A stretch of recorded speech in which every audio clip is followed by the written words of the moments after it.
大家好，欢迎来到悦动养生，我是张婷。我们平时有时候经常会有感冒的这种情况，而且感冒了到后期有时候会出现一种咳嗽或者痰多这种现象，而且特别是家里有了孩子的这一些家长，更是比较发愁孩子感冒以后的这个咳嗽，而且小儿的咳嗽会持续时间比较长，不仅持续时间长，而且是晚上睡觉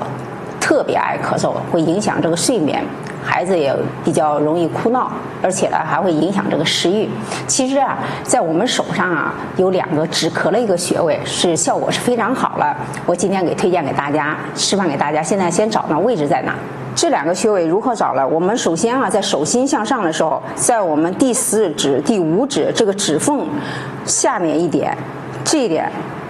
是我们的一个咳喘穴。我们先找到这个穴位，可以进行个按揉，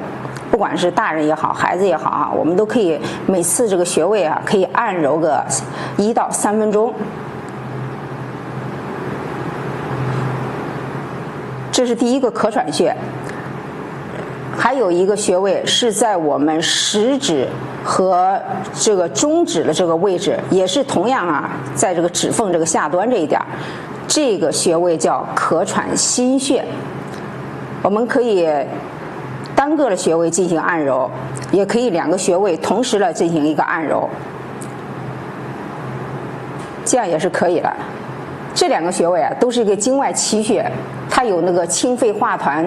止咳平喘的一个作用，而且尤其是对孩子这种咳喘最为有效。我们按揉了这个食指，按揉了这个咳喘心穴它的这个排痰效果是比较好的，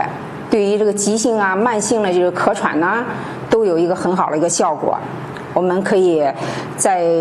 有这些咳喘症状的情况下可以每天可以按揉个2到3次。如果有咳喘症状的时候，我们在按揉的时候可能会发现有这个硬了结节的这个情况，我们可以慢慢的把它推揉开，非常好。那么